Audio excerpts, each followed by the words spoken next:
Meus queridos, tudo bem? Vamos lá então, mais uma aula de viroses.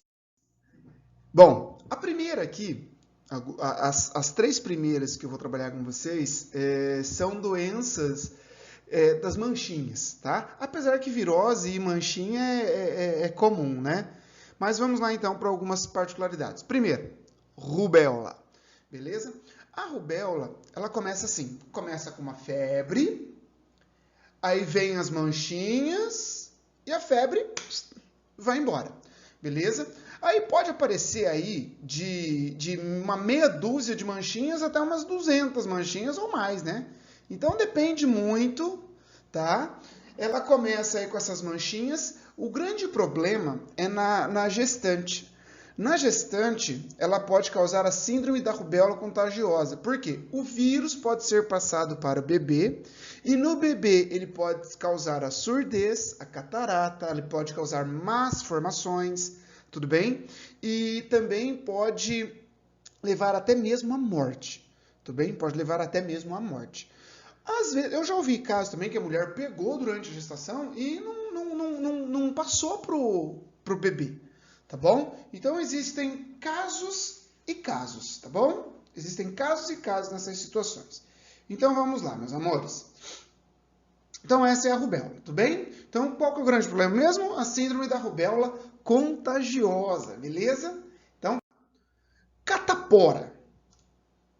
A catapora, ela também começa aí com febre, beleza? Ela pode dar enjoo, ela pode dar vômito, virose é assim, tá? E aí aparecem pequenas bolhas, né? Pequenas bolhas que não devem ser coçadas, porque elas podem abrir espaço para infecções bacterianas ao redor dessa bolha. E aí forma aquelas bolinhas com uma manchinha, por exemplo, ó, aqui tem a manchinha, né? E ao redor dela, ela forma a infecção bacteriana. Aqui você vê o pus, né? Aqui assim. E às vezes pode deixar o quê? Cicatriz. Muitos têm cicatriz aí no nariz, na testa, né? Fica. Agora, o que eu preciso que você saiba? O que eu preciso que você saiba? A catapora ela é causada pelo vírus varicela zoster. Beleza? Isso acontece na infância. Tá? Esse vírus, depois que ele passou essa etapa, ele fica latente nos gânglios dos nervos espinhais. Tudo bem? Ele fica latente no gânglio dos nervos espinhais. Aí, no adulto, quando ocorre, por exemplo, uma queda na imunidade, alguma coisa assim, tá? Ele pode voltar. E aí ele volta causando um quadro chamado herpes zoster ou cobreiro. O que eu precisava que você soubesse? Eu preciso que você saiba que o herpes, o cobreiro, não é causado pelo vírus herpes 1 e herpes 2. Herpes 1 e herpes 2 são os vírus causadores da herpes tradicional que nós conhecemos. Beleza? O vírus varicela zoster, o vírus varicela zoster, ele é da família herpes viride. Ele é da mesma família do vírus herpes. No entanto, você vai ver lá também, não é? Que os vírus lá também ficam latentes no sistema nervoso. Então, esse cara aqui, ele fica latente nos gânglios dos nervos espinhais, e quando ele é reativado, ele vai causar feridas dolorosas ao longo dos nervos sensitivos. Beleza? Aí pode aparecer no pé, pode aparecer no rosto, pode aparecer no abdômen, pode aparecer numa série de lugares. Mas são feridas que demoram para se curar, beleza? E são feridas muito dolorosas, tá? Então, a catapora, normalmente ela regride de forma benigna, tá? Mas às vezes ela pode voltar e causar o cobreiro, ou também chamado de herpes zoster. Filé? Sussa? Então tá bom. Sarampo também é do manchinha, mas olha só, como eu falei para vocês, manchinhas, tá? São características em muitas viroses. Então é difícil você identificar.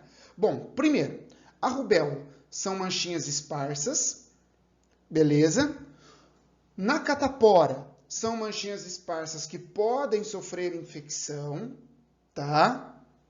E aqui tem um diferencial, porque nas outras, ó, vem a febre, vem a manchinha, a febre vai embora. Aqui, vem a febre, vem a manchinha e a febre continua, tá? Essas manchas, elas fazem lembrar manchas, eu acho pelo menos, né? Elas fazem lembrar manchas de alergia, tá? Aí, o que que acontece? Como manchinha e febre é meio que característica de tudo, né? Tá? O que vai caracterizar o sarampo mesmo, o que vai caracterizar o sarampo são essas manchas brancas na bochecha. Olha só. Beleza? As manchas brancas na bochecha, tá? Que são chamadas de manchas de Koplik. É isso que caracteriza o sarampo, uma das coisas que caracteriza o sarampo, tá? Normalmente ela regride de forma tranquila, porém, tá? Em crianças malnutridas, ela pode abrir espaços para pneumonias e a criança pode morrer, tudo bem? Então, principalmente em lugares onde as crianças são malnutridas, a criança pode morrer devido a complicações do sarampo. Existe a vacina, beleza? A vacina é a tríplice viral, tudo bem? A vacina é a tríplice viral, beleza? Quem que inclui nessa vacina? Sarampo, rubéola e cachumba, beleza? Ó, sarampo, rubéola e cachumba, tá? Lindeza, ainda não sei, eu não consigo entender ainda. As que não... Bicho, teve gente que estudou a vida inteira para poder colocar uma vacina, para evitar problemas, e as pessoas ainda não querem tomar vacina. Mas, fazer o quê? Cada um é cada um. Porém, vacinação é de extrema importância, lindezas do tio William Lopes. O calvo. Bora lá, então. A próxima é a cachumba, tudo bem? Que também está incluída na vacina tríplice, beleza? A cachumba, ela causa uma parotidite, que é a inflamação das glândulas parótidas. O que são glândulas parótidas? São essas glândulas salivares que ficam nessa regiãozinha aqui, ó, essa regiãozinha, tá bom? Então, essa glândula parótida é uma das glândulas salivares. Nós temos a parótida, submandibular e sublingual, beleza? Então, esse vírus, ele tem como é que eu posso dizer? Uma afinidade por essas glândulas, tá bom? Ele normalmente vai vir com febre, aí inflama a glândula, beleza? Ela fica inflamada, esse itch aí quer dizer inflamação, e normalmente regride depois de 4, 5 dias sem maiores problemas, beleza? Eventualmente, pode causar uma inflamação nos testículos. E essa inflamação nos testículos, ela pode levar à esterilidade. Raramente ele ataca os ovários, beleza? Então, vai pegar através de gotículas, tá? E também pode atacar os testículos ou os ovários. Lembrando que raramente ataca os ovários, tudo bem? Então tá. Aí nós temos aqui o seguinte. A cachumba, nós vimos aqui, tá? Gastroenterite.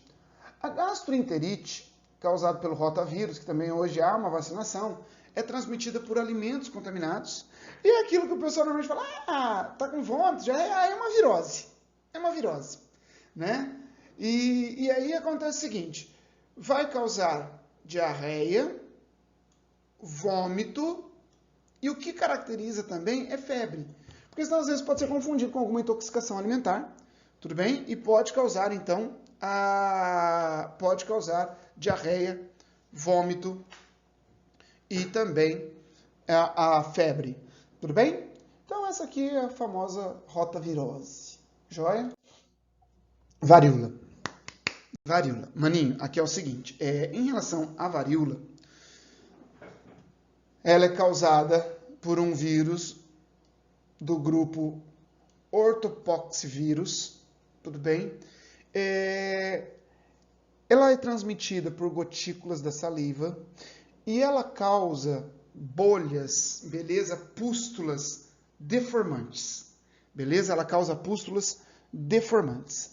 Eu não coloquei foto aqui porque eu acho que se você quiser, você entra aí na sua casa e vê as fotos por você mesmo, tá?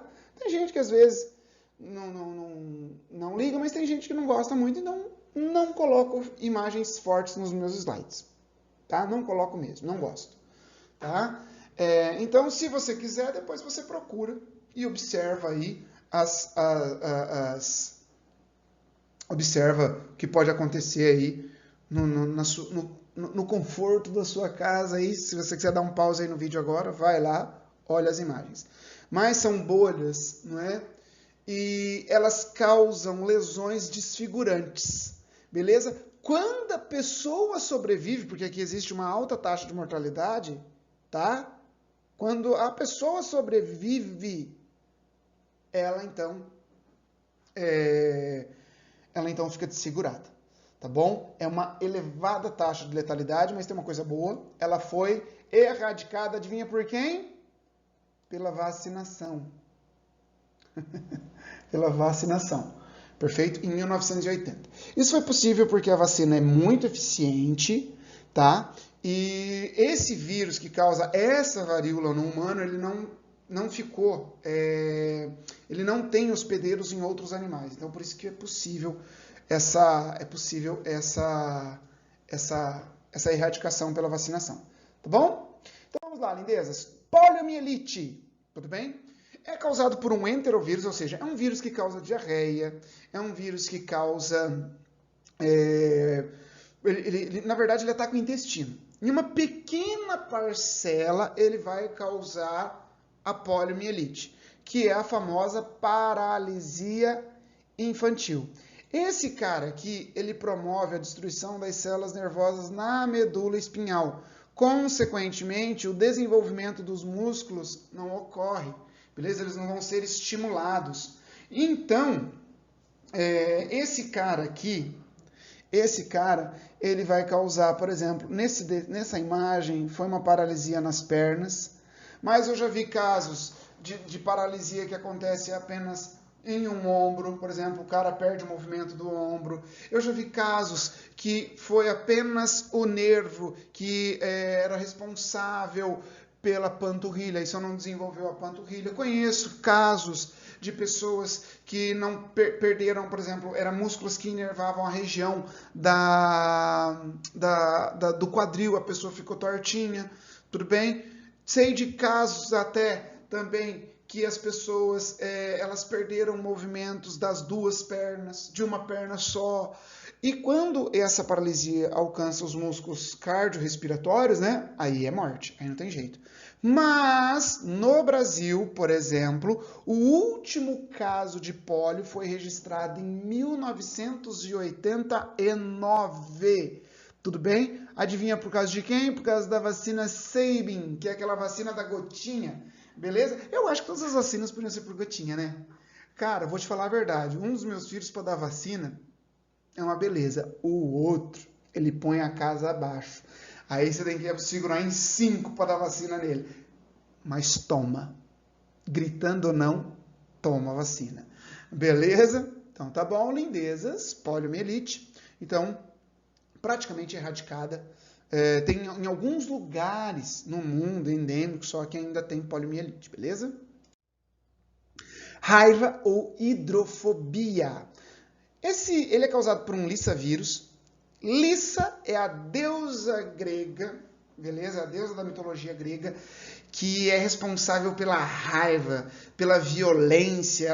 Inclusive, ela estimula os animais a ficarem violentos, perfeito? Então, por isso que esse vírus recebeu esse nome, porque essa doença é causada pela mordida de animais contaminados. É óbvio que quando você enxerga um animal desse aqui, você vai ficar com medo. Você já viu que ele está babando, é óbvio, né? Só que não é só o animal que está assim que transmite. Tem animal que é reservatório natural e que não tem cara de quem vai transmitir. E aí entra um cuidado. É que eu sou, por exemplo, eu, William Lopes, o Calvo, eu sou bem cuidadoso com animais, beleza? Eu tenho bastante receio, tá? Eu respeito bastante a natureza nesse sentido, tá?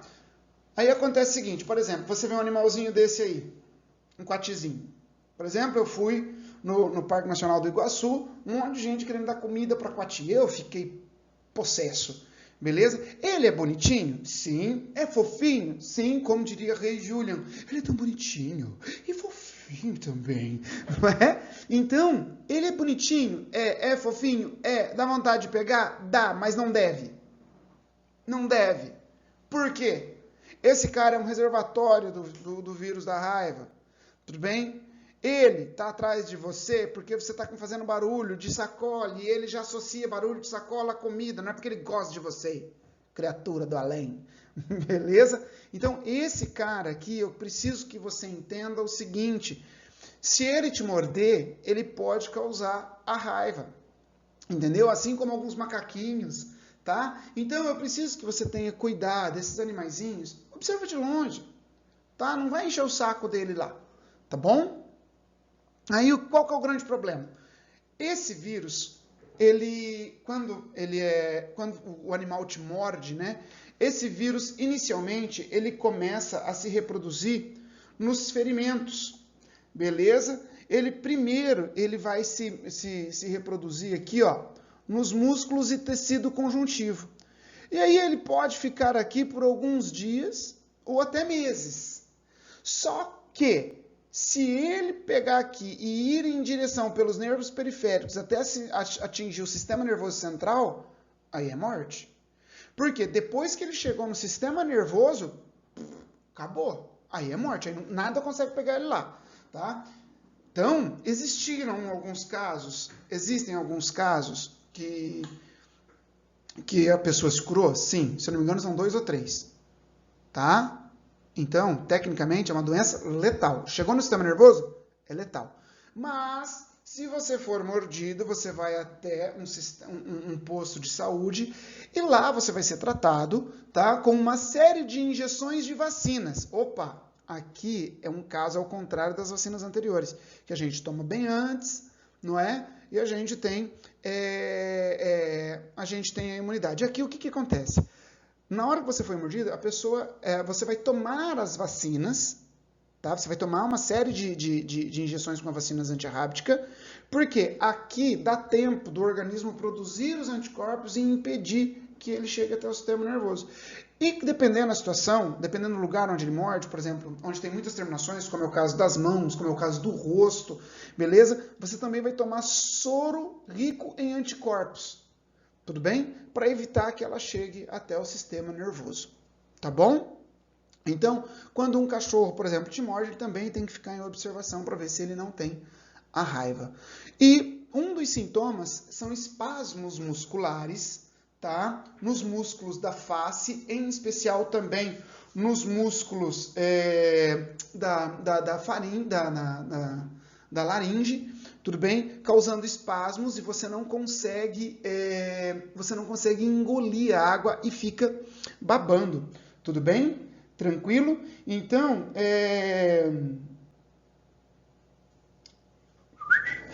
meus queridos, nesse caso, ocorre, pode levar até a morte. Desculpa, deu um branco aqui, tá? Então, ó, vem comigo.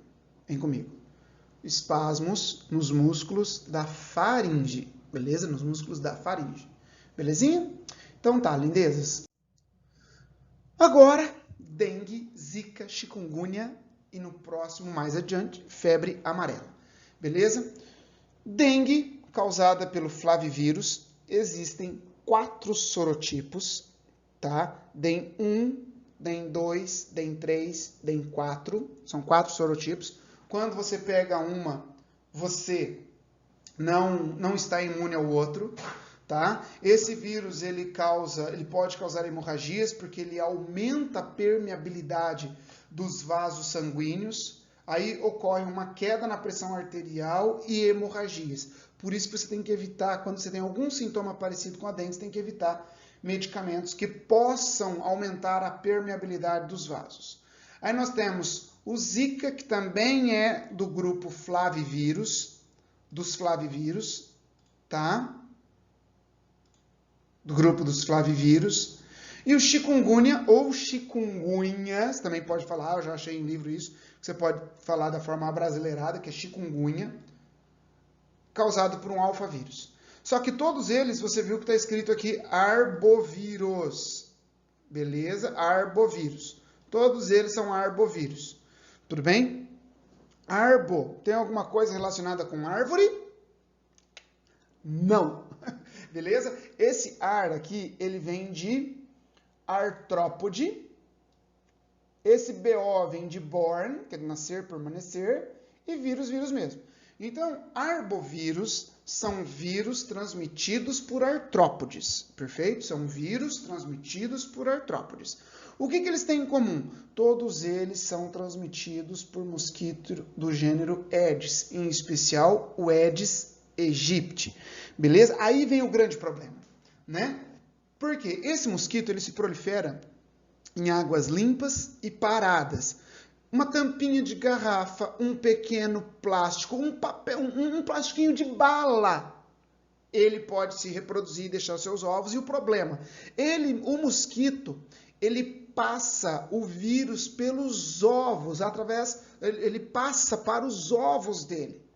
Tudo bem? Então, e outra, aqui, quem transmite é a fêmea, porque a fêmea é hematófaga, o macho não. Então, quem transmite aqui é a fêmea. Agora, aí, o que eu fico indignado aqui é que muitas pessoas, o que elas fazem? Elas querem cobrar dos governantes. Ah, é a dengue. A culpa é sua que não limpou o seu quintal. A culpa é sua que jogou um papel de bala.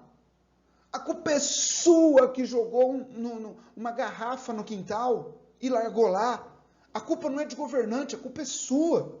Então, a ideia é promover a limpeza do seu quintal. Se cada um fizesse a sua parte, não dava essa epidemia de dengue que está hoje. Ui, que raiva! Beleza? Então tá. Agora, quais são os sintomas dessas três, os principais sintomas, né, dessas três doenças? Bom, vamos lá então. Aqui, a dengue, chikungunya e zika estão associadas à febre, porém, a febre do zika é a mais baixa. Perfeito? Aí, dor de cabeça nas 3, manchas vermelhas pelo corpo nas 3, dor nas articulações nas 3, beleza? E o que eu preciso que você saiba aqui é que na chikungunya, inclusive, a dor nas articulações, ela é intensa, beleza? Ela é intensa. Inclusive, se eu não estou enganado, essa palavra chikungunya, ela significa aquele que se dobra. Tudo bem? A dengue, ela tem uma característica chamada por ter uma grande dor nos ossos, inclusive ela era chamada de febre quebra-ossos, tá? A dengue, ela se caracteriza também por ter uma dor aqui em cima dos olhos, assim, tá? Olhos vermelhos tem também na zika e no chikungunya. Na chikungunya tem coceira. E na dengue, falta de apetite e mal-estar. Beleza? Aqui, o que eu preciso que você saiba é o seguinte, a dengue, ela causa sintomas assim, ela derruba bem a pessoa mesmo, não é? E existem os 4 sorotipos, como eu disse anteriormente, tá? Agora, a zika, ela foi associada à microcefalia aqui no Brasil, beleza? Relacionada a pessoas que foram registradas anteriormente, por exemplo, assim, em mulheres que tiveram ou dengue ou chikungunya previamente. Tudo bem? Então, a zika no Brasil foi associada também à microcefalia, tá bom? Porque ela conseguia passar isso para o bebê, o vírus passava para o bebê, tá? Febre amarela. A febre amarela, ela também é um vírus da família dos flavivírus, tudo bem? Da família dos flavivírus. E ela causa febre, não é? Ela causa calafrios, dores de cabeça, náuseas, vômitos, tá? E aí, o que chama a atenção é o seguinte. Quando, depois de mais ou menos uns 4, 5 dias com esses sintomas, você tem uma aparente melhora, que pode ser de algumas horas ou até mesmo 1, 2 dias. E aí vem a parte grave da doença, que é a insuficiência hepática e renal, beleza? E ainda hemorragias, que podem levar à morte. Essa insuficiência ela pode levar à icterícia, daí vem o nome febre amarela. O que é icterícia? Icterícia é quando o pigmento bilirrubina, tá? Ele acumula na pele, tá? Ele acumula na pele e acumula nos olhos. Icterícia é um quadro que pode aparecer em outras doenças, não é só na febre amarela, tá? Então, a icterícia é o seguinte, ó. Primeiro, o que é a bilirrubina? A bilirrubina, ela é um pigmento que é originado a partir da destruição da hemoglobina. Hemoglobina são as proteínas que estão dentro das hemácias. Essas hemácias, elas são destruídas no baço ou no fígado. Porque é o seguinte, cada hemoglobina, cada hemácia, ela tem aproximadamente aí um tempo de viabilidade de mais ou menos 100 dias. Então, nós produzimos e destruímos hemácias diariamente. Tudo bem? E aí, como o fígado está comprometido, tá? Ele não consegue, o fígado e os rins estão comprometidos, ocorre um acúmulo na circulação dessa bilirrubina. Por quê? A bilirrubina ela vai ser lançada para a bile, lá no fígado, joga para a vesícula biliar, e os rins ele retira e joga na urina. Inclusive, a bilirrubina é que dá a coloração amarelada das fezes e da urina. Entendeu? Então, como o organismo, os rins e o fígado está comprometido, então isso acumula na pele e nos olhos, causando o quadro chamado icterícia, que as avós antigamente chamavam de tiriça. Beleza? Bom, aqui nós temos 2 ciclos. O ciclo silvestre e o ciclo urbano. O ciclo chamado urbano, a transmissão, ela ocorre pelo Aedes aegypti. O ciclo silvestre é transmitido pelo Haemococcus sabetes, mosquito do gênero Haemococcus. Perfeito? Aqui no caso, no ciclo urbano, a contaminação ocorre contaminando o homem. Beleza? Tudo bem? Então, o mosquito contamina o homem. É isso aqui. Na silvestre, a contaminação ocorre com os macacos. Então, os macacos, eles sofrem assim como nós, homens. Eles ficam doentes também. Beleza? E aí, alguns anos atrás, teve um surto, se eu não me engano, em Minas. Aí, o que aconteceu? As pessoas começaram a matar os macacos, achando que era o macaco que transmitia. Pelo amor de Deus, quem transmite é o mosquito. Beleza? O macaco sofre assim como a gente. Eu queria que você soubesse que a transmissão causada pelo Aedes aegypti, que é a transmissão urbana, ela foi erradicada no Brasil na década de 40. Beleza? Os pequenos casos que acontecem agora de febre amarela é do ciclo silvestre, porque é transmitido pelo Haemococcus. Tudo bem? Então, daí é o ciclo silvestre. O ciclo urbano foi erradicado no Brasil por volta de 1940. Tudo bem? E aí, hoje, né, nós temos a vacina e todos devem tomar a vacina principalmente a gente tomava da febre amarela quando ia para regiões de riscos do Brasil. Hoje todo mundo já toma a vacina. Beleza? Assim, então, nós fechamos mais uma parte dessas aulas sobre viroses, tá bom? Então, um grande beijo e até mais, meus queridos.